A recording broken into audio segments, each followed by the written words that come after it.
नमस्ते, मैं हूँ संजय दीक्षित और आप देख रहे हैं दी जयपुर डायलॉग्स।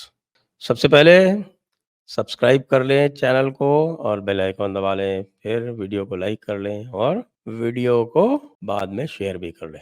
देखिए जी, मैं बहुत भला आदमी हूँ और मैं अपने पड़ोसियों से प्रेम करता हूँ और इसलिए आज मुझे जानकर ये बहुत दुःख हुआ कि भारत ने अपने पड़ोसी के साथ इतना बुरा बर्ताव किया। इतना बुरा बर्ताव किया, इतना बुरा बर्ताव किया कि देखिए आप 3-3 गेम में बुरी तरह से धो दिया और हॉकी में तो भाई 10-2 बताइए ये कोई बात होती है क्या? कोई 10 गोल मारता है, तो ज़िम्बाब्वे के खिलाफ मारता है, कोई आपके समझ लीजिए कि उज़्बेकिस्तान के खिलाफ 10 गोल मारता है, सिंगापुर के खिलाफ मारता है, पापुआ न्यू गिनी के खिलाफ भी हम 10 गोल समझ सकते हैं, लेकिन पाकिस्तान के खिलाफ 10 गोल? भई ये क्या हो रहा है? ये तो निश्चित रूप से कोई अंतर्राष्ट्रीय षड्यंत्र है, कि हमारे इतने अच्छे प्यारे पड़ोसी को इतना हल्का दिखाया जाए। आखिरकार यही है ना, आपको याद है? इस्लाम की भारी जीत हुई थी 1982 में। जी हाँ, हॉकी का फाइनल था, दिल्ली में, एशियन गेम्स थे और उसमें समीउल्लाह एंड कंपनी ने भारत को 7-1 से हरा दिया था। उस दिन पूरा भारत जो था वो निराश था और इस्लाम की जीत के नारे लग रहे थे, अल्लाह अकबर के नारे लग रहे थे, नाराए तकबीर लग रहा था। तो भई आज हम क्या कह सकते हैं? हम बोल रहे हैं हर हर महादेव और तो क्या बोले? जय श्री राम। हमारे पास तो एक नारा नहीं है ना, हमारे पास तो हज़ार नारे हैं, तो कुछ भी बोल सकते हैं। जय बजरंगबली बोल सकते हैं और मज़े की बात यही नहीं है, मज़े की बात और भी है। मज़े की बात तो आज तो हम आप इसको इतने मज़े की बातें बताएँगे कि आप सुन-सुन कर सोचेंगे कि हुआ क्या? देखिए एक गेम होता है स्क्वॉश, एशियन गेम्स में स्क्वॉश में पाकिस्तान लीड कर रहा था, लीड करते-करते हार गया। गोल्ड मेडल मैच में भारत को गोल्ड मेडल मिल गया पहली बार स्क्वॉश में। ये स्क्वॉश वो गेम है जिसमें पाकिस्तान सबसे लंबे समय तक वर्ल्ड चैंपियन रहा है। अब आप बताइए कि ये भारत की ज़्यादती नहीं है तो और क्या है? कि भाई ठीक है, हॉकी में तो हम मान सकते हैं कि भाई बराबरी-बराबरी का मामला था। बहुत दिन तक पहले भारत जीतता रहा, फिर कुछ दिन पाकिस्तान जीतता रहा, फिर भारत-पाकिस्तान बराबर-बराबर रहे। उसके बाद फिर धीरे-धीरे, धीरे-धीरे जैसे-जैसे भारत की इकोनॉमी बढ़ी, वैसे-वैसे भारत ने स्पोर्ट्स में इन्वेस्टमेंट ज़्यादा किया। मोदी जी के आने के बाद तो फिर और भी बहुत ज़्यादा हो गया। तो उसका हमको जो है वो प्रभाव दिख रहा है। वो बेचारे जो हैं उनको तो कह रहे हैं कि कइयों को तो बेचारों को स्टिक लेने के लिए भी उधार लेना पड़ता है और बाहर खेलने जाने की तो वो सोच भी नहीं सकते। भारत ने अपनी जो प्रो हॉकी लीग है, उसमें वो खिलाते नहीं। क्यों नहीं खिलाते? मैं बताता हूँ इसका कारण भाई। इसका कारण क्या है? वो वही है जो पाकिस्तान क्रिकेट बोर्ड के लोगों ने जिस तरह की बातें करी है ना, उसका एक वो कोई अशरफ अशरफ करके पीसीबी का चेयरमैन है। वो कहता है तुम लोग दुश्मन मुल्क जा रहे हो। तो भई दुश्मन मुल्क में कहीं भेजते हैं क्या अपने लोगों को? हैं? उसके बाद फिर पाकिस्तान से ही चल रहा है कि साहब कि भाई इनको बीफ नहीं मिला।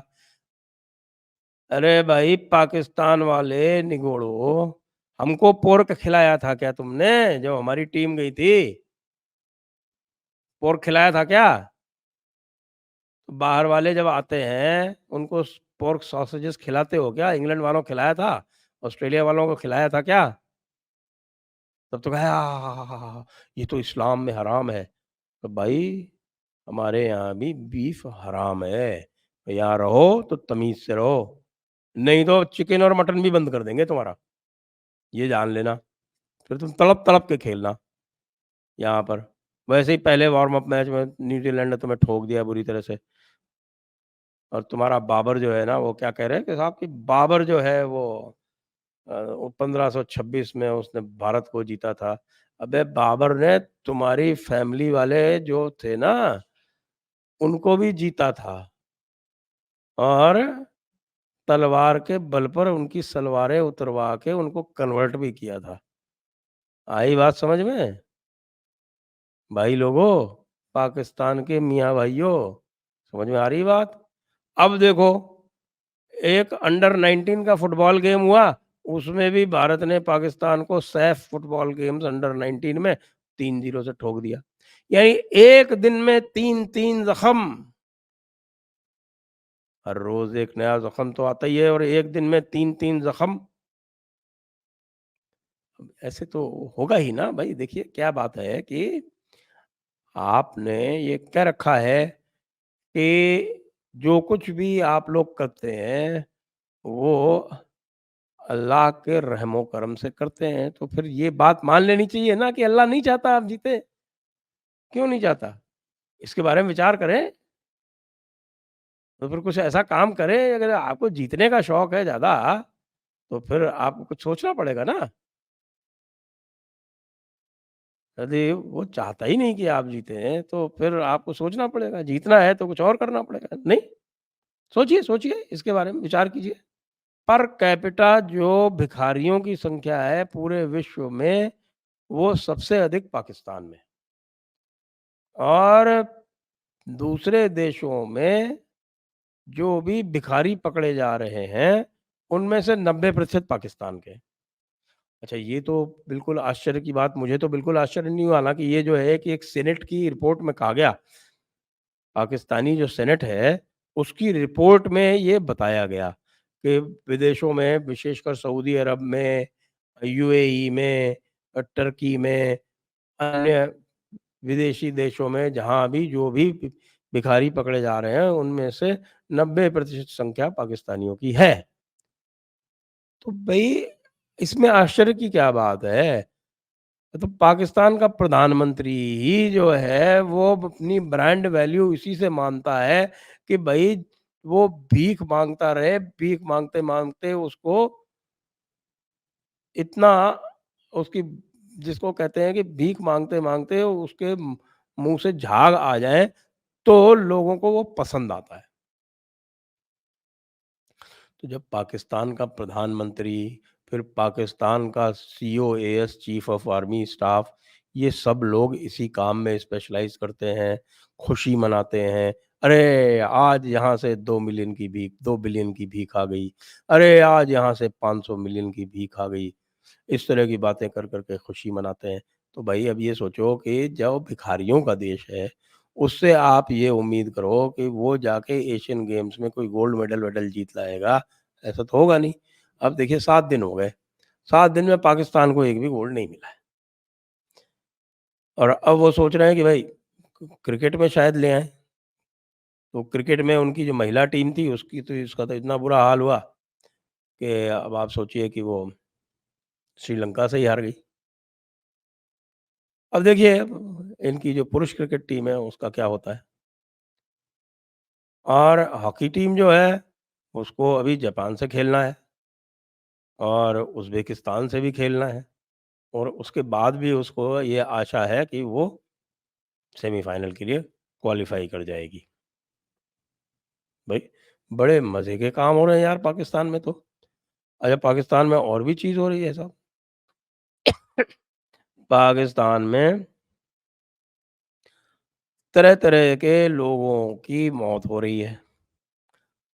तरह-तरह के लोगों को उड़ा दिया जा रहा है। हमारे हाफ़िज़ सईद साहब के जो छोटे बेटे साहब थे, साहबज़ादे कलीमुद्दीन सईद, उनकी बताते हैं कि जब्बा वैली है एक पेशावर के पास में, तो पेशावर से चलते हैं तोरखम की तरफ, वहाँ पर उसकी लाश मिल गई। अब जो उनकी आर्मी है वो उसको नकारने में जुटी हुई है। और ख़ैर बम धमाकों और इन सब की तो बात क्या करें, वो तो वहाँ रोज़ का काम है। लेकिन हाफ़िज़ सईद जो है वो बहुत नाराज़ है, बता रहे हैं कि वो रो रहा है और वो कह रहा है कि देखो ये पाकिस्तान वाले जो है, इन्होंने हमको धोखा दिया है। मेरे को तो यहाँ कर दिया नज़रबंद। कहते तो हैं कि दिखाते हैं कि 33 साल की मुझको सज़ा दे दी गई। अब मुझको घूमने नहीं देते और मेरे बेटों की भी परवाह नहीं कर रहे। वो बेचारा तलहा है, वो भी किसी दिन मारा जाएगा जो बड़ा बेटा है। ज़ियाउर रहमान साहब और मारे गए, कराची में। तो भाई जो बाकी जो बंदूक से जिहाद करते हैं, उनको तो राह निपटा रही है। और जो दूसरी तरह से जो जिहाद करते हैं, जैसे पाकिस्तान की जो स्पोर्ट्स टीम्स होती हैं, वो दूसरी तरह से जिहाद करती हैं, उनको जो है वो भारतीय टीमें निपटा रही हैं और दूसरे भी लोग जो दूसरी टीम है वो भी निपटाई दे रही। तो पूरी तरह से ये कहा जाएगा कि भाई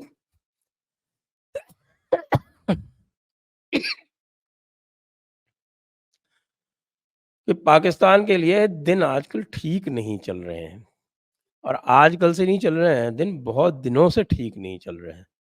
तो अब भाई पाकिस्तान वालों, अब तुम कुछ ऐसा करो कि तुम एक तो अपना नाम बदल दो, क्योंकि ये नाम तुम्हारा जो था बहुत अपशगुनी था। हमने जो है वो पत्रा-वत्रा विचार के पंचांग-वंचांग देख के ये निश्चय किया है कि तुम अपना नाम जो है चेंज कर दो, 4 भागों में विभक्त हो जाओ, 5वाँ हिस्सा भारत को दे दो और इसको जब तुम नाम चेंज कर दोगे ना, तब जो है वो तुम्हारी स्थितियाँ कुछ ठीक बनेंगी। तुम जो आर्मी वाला हिस्सा है उसको पंजाब कर दो। बाकी जो पख्तूनख्वा है वो अफ़गानिस्तान को दे दो, बलोचिस्तान बलोचों को दे दो, सिंध सिंध वालों को दे दो। इतना करते ही तुम्हारी सारी चीज़ें ठीक होना शुरू हो जाएँगी। ठीक है ना? जय हिंद, जय भारत, वंदे मातरम।